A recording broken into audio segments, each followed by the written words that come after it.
Fais Une fois, il y a un mec qui s'est gratté les couilles, il a gratté les miennes. Allez, Arnaud, viens boire une bière. Ah, fais beaucoup la colère, j'ai renversé la mienne, amène une autre. Ouais, bah attendez, là, je regarde vite fait les 4 qu'il y a aujourd'hui. Toi, sois pas. Ah, bougez pas. Bon, allez, je sais pas moi, un Diablos, Oh, c'est pas bien. un Cédeus. Je sais pas nager, moi, perso.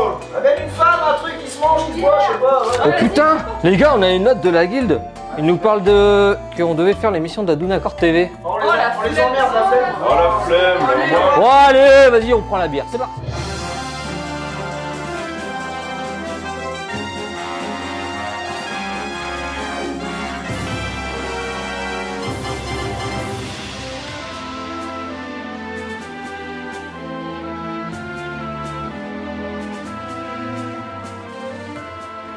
Salut les hunters, c'est Aranok et bienvenue pour cette nouvelle émission d'Aduna Accord TV, première de l'année 2014. Dans celle-ci, nous allons aborder plusieurs choses sur l'univers de Monster Hunter.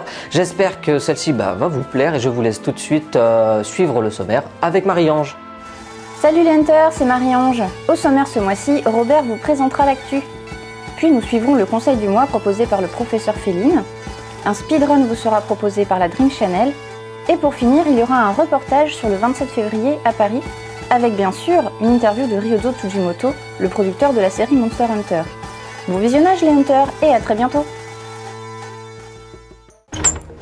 Amis chasseurs, bonjour. À l'actualité donc dans cette émission, une petite news sur Monster Hunter 4 Ultimate qui va sortir donc en 2015, début 2015, donc sur 3DS. Il va falloir être un petit peu patient, il y aura des news à venir, donc comme vous vous en doutez au fur et à mesure. Vous pouvez baver, ne bavez pas trop parce que d'ici là ça va faire quand même pas mal. Donc voilà, faire un petit peu de patience. Dans un autre registre, on voulait vous parler de quelques petites choses. Tout d'abord, deux Capcom Bar à Tokyo, dont un qui se trouve à Akihabara, si je prononce pas bien, bah tant pis. Un autre à Shinjuku, donc celui-ci qui serait ouvert depuis janvier 2012, voilà. Enfin, qui serait ou qui est, hein, conditionnel, c'est pas très utile. Donc là, c'est thématique. Donc, vous pouvez trouver des boissons, des menus, dont les thèmes sont Street Fighter, Resident Evil, Devil May Cry et bien sûr Monster Hunter. Tout ça avec l'accent bien breton. Pour la petite anecdote, pour Monster Hunter, vous pourrez vous adonner un peu au goût de la viande de popo. Voilà, pour les plus courageux d'entre vous. Pour continuer sur un autre lieu emblématique, donc vous pouvez visiter donc au Japon l'Universal Studio Japan, donc à Osaka. Qui comporte une partie entièrement dédiée à Monster Hunter, dans cette partie vous pouvez trouver donc un musée présentant les armes, les armures et les accessoires, et surtout donc ce qui est déjà un petit peu plus singulier, un ratalos d'argent et une ratienne d'or à taille réelle en fait, donc ce qui leur a permis d'avoir une distinction tout de même dans le Guinness Book, ce qui n'est pas rien, c'est quand même un beau travail, donc c'est à découvrir. Vous pourrez également y savourer le repas du chasseur, donc qui sera composé de brioche féline et de steak à point. Donc voilà. Les Japonais ne savent pas forcément bien boire, en tout cas ils tiennent pas l'alcool, hein. On leur en veut pas, par contre ils savent manger, donc n'hésitez pas à aller avec eux et passer un bon moment et puis découvrir un petit peu tout ça. Voilà, c'était la petite chronique actualité, donc je vous laisse pour la suite de l'émission avec Aranok.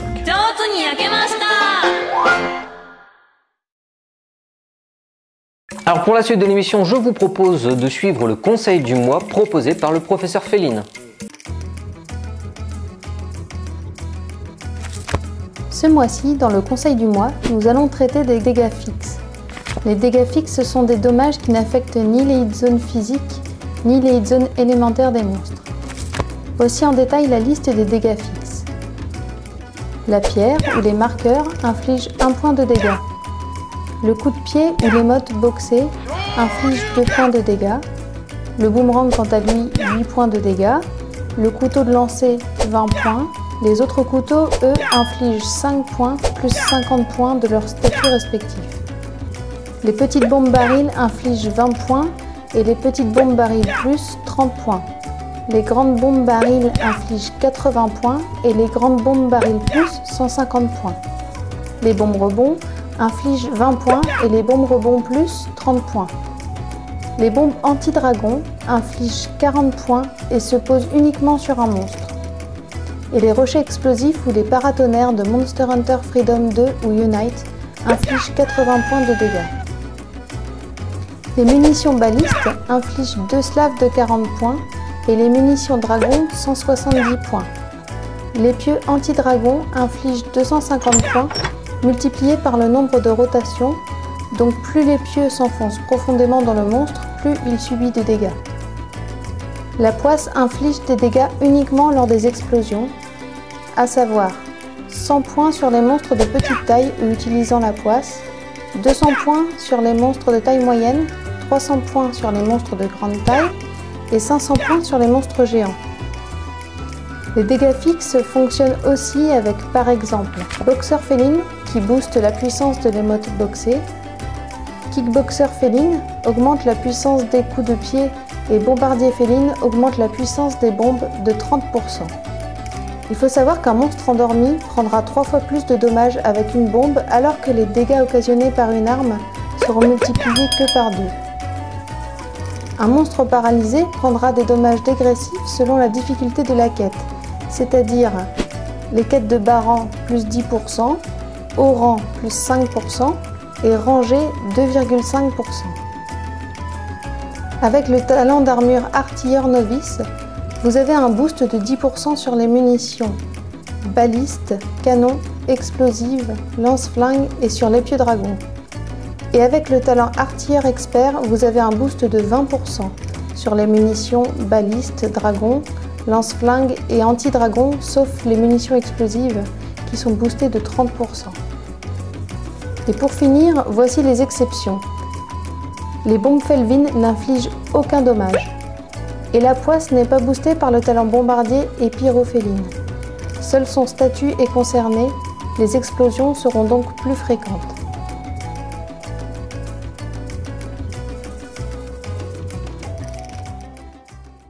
Alors pour changer un petit peu des formats d'émissions et en contenu, je voulais vous présenter en fait un time attack qui est proposé en fait par la Dream Channel, une team sur Monster Hunter 3 Ultimate qui ont leur propre petite chaîne. On va vous laisser les petites infos, ils font pas mal de choses. Et donc ils nous ont concocté un petit speedrun avec des commentaires de comment ils ont fait, quel équipement ils ont pris, etc. etc. Donc je vous laisse en leur présence, ils expliqueront sûrement ça mieux que moi.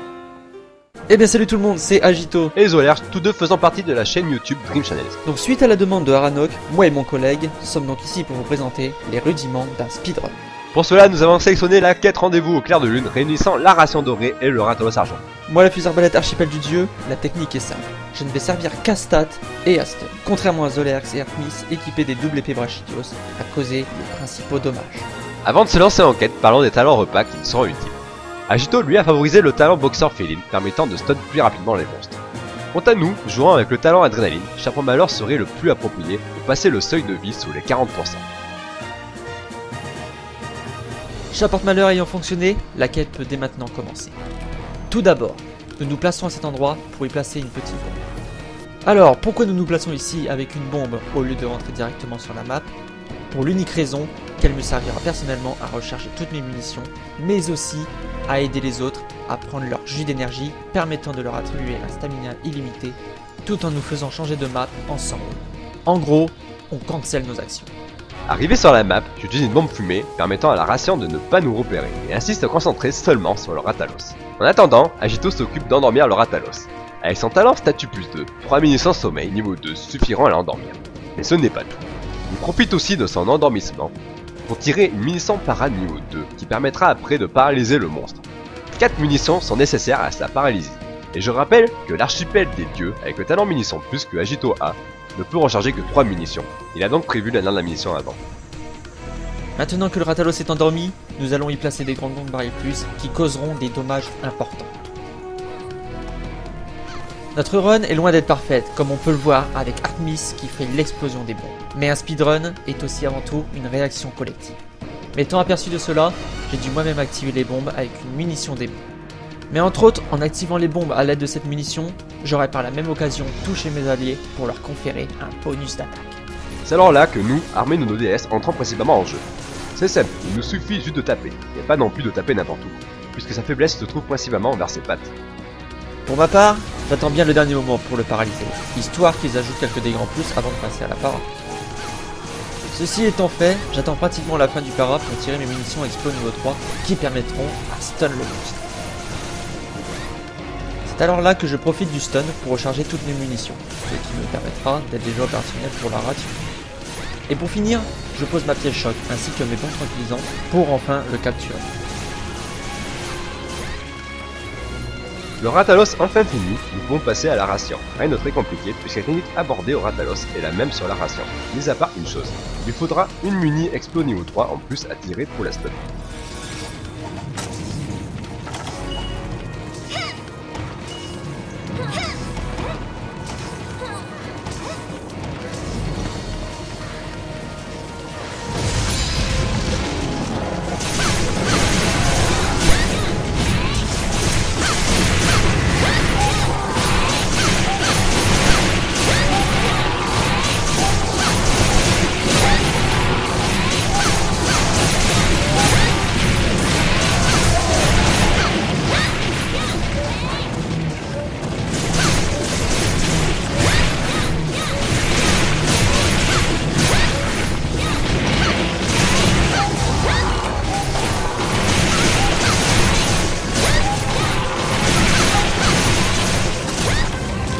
C'est ici que s'achève notre explication sur cette run.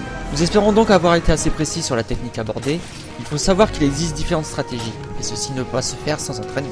Mais l'entraînement ne fait pas tout, car avoir de réelles connaissances sur les caractéristiques du monstre peut aussi vous permettre à mieux l'appréhender et à vous sentir plus à l'aise. Donc toi qui regardes cette vidéo, si tu es tenté par le speedrun, tu sais ce qu'il te reste à faire. Pour finir, nous remercions Aranok pour sa demande de participation à son émission. C'était Agit Et Zolerx. Et bien voilà les hunters, nous arrivons à la fin de cette émission et pour cette fin nous voulions vous présenter un épisode particulier. C'est un petit reportage sur l'événement du 27 février donc, qui s'est déroulé à Paris. Donc c'était un événement que Mickaël de chez Capcom France a organisé et qui a demandé tout simplement aux internautes les plus connus de la communauté Monster Hunter éventuellement d'essayer de venir participer à celui-ci afin de lui filer un petit coup de main et proposer du contenu sur cette soirée. Durant celle-ci, nous avons pu rencontrer justement Ryozo Tsujimoto, le directeur donc, de Monster Hunter. Et voilà, donc on a fait un petit contenu de cette soirée qu'on va vous présenter tout de suite, mais ce ne sera pas le contenu complet puisqu'en fait ça risque d'être assez long, donc on voulait vous donner un aperçu de ce que ça a donné cette soirée. Donc il ne faudra pas hésiter à regarder sur la chaîne, il y aura un reportage complet, unique, en hors série justement sur cet événement. Donc je vous laisse tout de suite en compagnie de cette vidéo.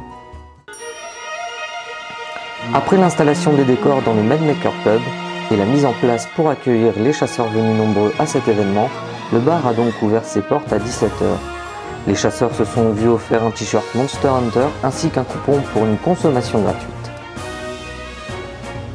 Une fois les joueurs installés, la soirée a commencé en beauté avec la venue de Ryozo Tsujimoto. Ce fut l'occasion à la communauté de lui poser diverses questions. La soirée ayant bien commencé, Mickaël de chez Capcom France lança le premier concours qui consistait à chercher un cristal de lumière dans la toundra entièrement nue. L'ambiance quant à elle était bon enfant et les chasseurs se motivaient les uns les autres pour remporter les challenges. Les concours une fois finis, un quiz était proposé permettant aux équipes de gagner des petits lots à l'effigie de notre série favorite. N'oublions pas non plus que des steaks 1 point en peluche étaient en vente et que Ryozo était en dédicace durant cette soirée. Certains le savent, cette soirée n'était pas parfaite. Un lieu mal éclairé, la musique ne collant pas vraiment au thème et des problèmes de sono. Mais malgré tout, nous pouvons tout de même être satisfaits de celle-ci. C'était un premier rassemblement qui, n'oublions pas, nous a permis de rencontrer le producteur et de passer un bon moment entre passionnés. Les futurs événements seront certainement mieux car Capcom a montré son envie de supporter la communauté française de Monster Hunter. Félicien, Florian et moi-même avons eu la chance de finir cette soirée en compagnie du staff de Capcom dans le hall de leur hôtel où nous avons pu interviewer Ryozo. Et pour finir ce reportage, je vous laisse dès à présent en compagnie du papa de la série.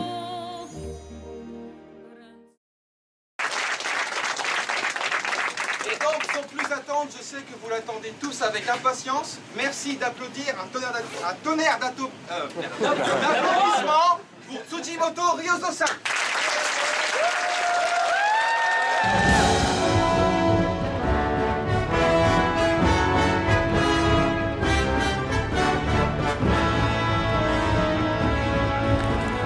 はい、ちゃんと僕も製品版で発売したら、プレイしてます。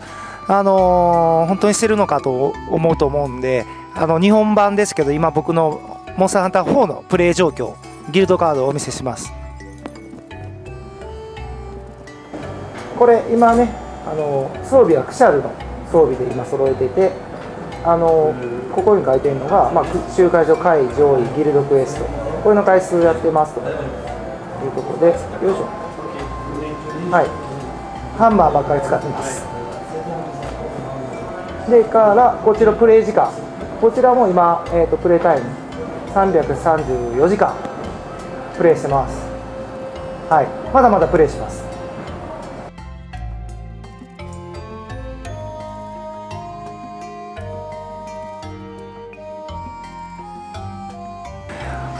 そうですね、最近、モンスターハンターってもう、日本では、1作目発売して、今年で10周年になるんですけど、もちろんですね、何回かそれの間に僕もヨーロッパ、の方を来させてもらって、ヨーロッパでタイトルも発売してますけど、本当にこういうコミュニティイベントに実際に来たのは今回初めてで、本当にこういうみんなこう集まってこうゲームをしに集まりに来るっていうことって今までそんなにこの欧州の方ではなかなか実現してこなかったんですけど、それが今回このような形で、実現して、100人を超えるですかね、ユーザーの人が来てくれてプレイしてくれている姿を見て、本当にようやくこういう環境を見れるようになったなと思ってるのが実感で、これからやっぱりまだまだこの、ヨーロッパでこのモンスターハンターの多くの人に、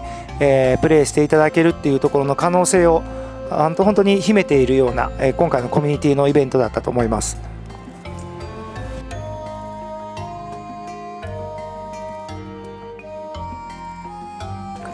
モンスターハンター4の、そのキーワード、コンセプトキーワードのところに冒険っていうのが確かに入っててですね、これはかなり初期段階で入ってます。でそのキーワードから、どういうようなことを、考えていくのかっていうところですけど、例えばストーリーですね、今回ストーリーの、シングルのストーリーのところっていうのは今までっていうのは同じ拠点でずっといろんなクエストを受けて戻ってきてっていうところがあったと思うんですけど、今回のモンスターハンター4に関してはそこも冒険っていうコンセプトからいろんな、村とかをキャラバンをしながらこう旅をしていく、いろんな村拠点っていうのがオープンしていく、この先がどんどん広がっていくといいますかっていうところがすごくその冒険心があったりとかで、 NPC 仲間とかもすごく、今回強くストーリーに影響してきます。この辺とかもその冒険っていうキーワードが強く影響しているところですね。で冒険心でこのさっき言ったシングルモードの、ストーリーっていうのが今回結構充実しているので、日本版をプレイ一足先にしていただいている人もいっぱいいると思うんですけど、でそのストーリーの中のその NPC のキャラクター性であったりとかね、ストーリーの進行とかっていうのはやはり今度海外版、しっかり出ますので、アルティメイトが出ますので、その時にしっかりその、キャラクターの方の、ニュアンスであったりとかっていうのを、感じ取っていただきたいと思ってます。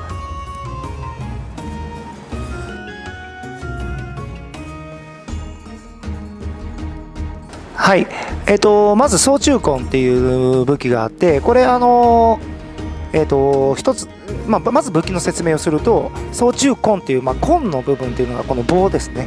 棒の棒術を使う。で総中っていう虫を操るって書くんですけど、肩についている猟虫、狩猟する虫ですね、猟虫を操ることによって自分をパワーアップさせていって、パワーアップさせながらこの棒術で攻撃を与えていくっていうのがまずこの総中魂という武器の特徴です。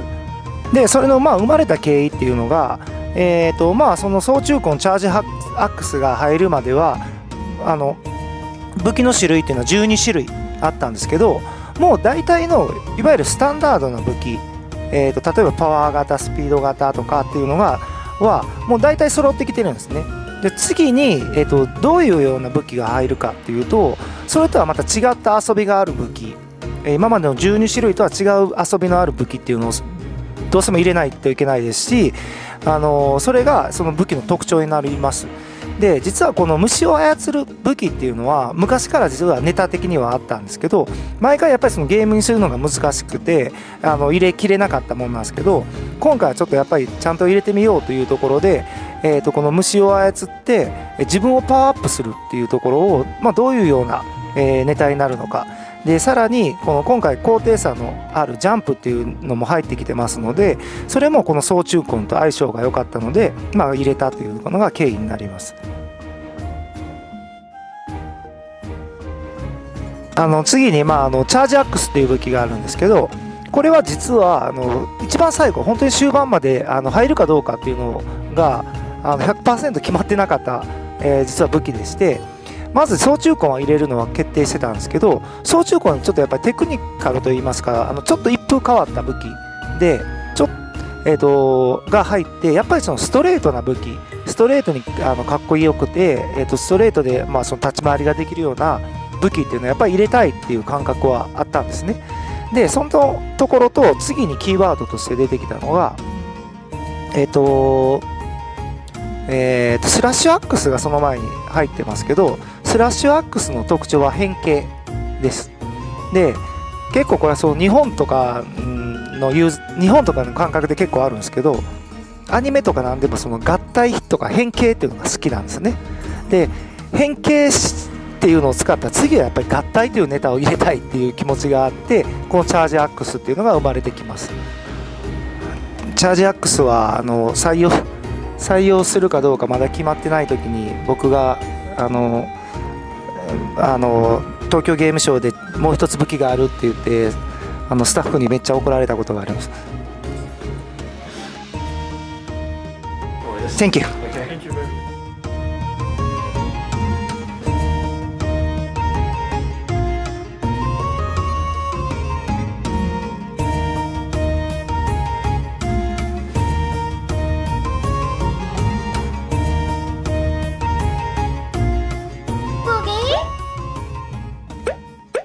Eh bien, nous y voilà, Hunter, c'est la fin de cette première émission de 2014. J'espère que celle-ci vous aura plu. Le contenu était un petit peu différent que de ce qu'on a peut-être pu proposer auparavant.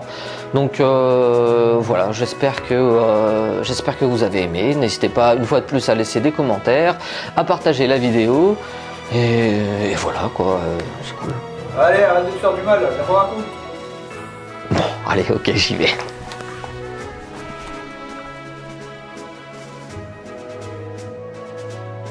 Ah oui, et puis au fait, n'oubliez pas, d'ici là, bonne chasse. Le Deus, moi je sais toujours pas nager. Hein.